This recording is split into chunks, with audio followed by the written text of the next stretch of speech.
এটা আমি ওই দোকান থেকে যখন কেনা হচ্ছিল তখন আমি ওখানেই দাঁড়িয়ে বলেছি শাড়িটা খুব সুন্দর শাড়ি। এটার সাথে আরেকটা কালার দেখেছিল, ওটা আমার কাছে খুব একটা বেশি ভালো লাগেনি, না ওই কালারটাকে ওটা ম্যারম্যারে আর হালকা কালার ছিল, এটাই ভালো লাগছে। দাও সরো সরো সরো সরো সরো। ওই বাবারে গাইস, আমাকে মনে হয় করলে স্বর্গে পাঠাবে, যতদিন না আমাকে স্বর্গে পাঠাবে এ ঠান্ডা হবে। ওটা কি করলো, তোর দাবিটা কি ভাই? চলো এবার পুচি জিনিস তাড়াতাড়ি দেখাই। এই যে এইটা হচ্ছে পুচির পয়লা বৈশাখের জামা, এটা আর হচ্ছে আরো আরো আরো আরো আরো ও তো সব ছড়িয়ে টড়িয়ে একদম একাকার করে দিচ্ছে। এই আরেকটা পুচির পয়লা বৈশাখের জামা, এটা মনে হয় পুচির থেকে আমাকে বেশি মানাবে। হ্যাঁ তুমি পরে নাও পুচির জামা, পুচির পরতে হবে না, নিয়ে নিচ্ছে। ওই দুটো নিয়ে আয় দেখাক।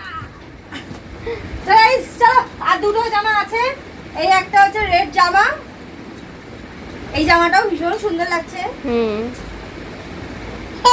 আর রেডটা থেকে আমার কাছে যেটা আরো বেশি ভালো লাগছে সেটা হচ্ছে এই জামাটা, এটা কালারটা ভীষণ সুন্দর। হ্যাঁ এইটা হচ্ছে আমাদের পুচি রানীর জামা।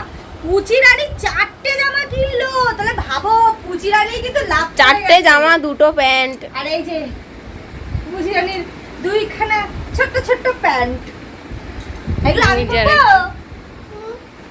ও এখন থেকে জামা ধরে দাঁড়িয়ে আছে, এইটা পরো ও দিয়েছে। এই হচ্ছে আমাদের আপাতত পয়লা বৈশাখের শপিং। তো আরো আছে আমি আর কোয়েল যাব ফাটিয়ে জমিয়ে আরো কেনাকাটা করব। তো কেমন লাগলো আমাদের জামা কাপড় অবশ্যই কমেন্ট করে বলো। টাটা।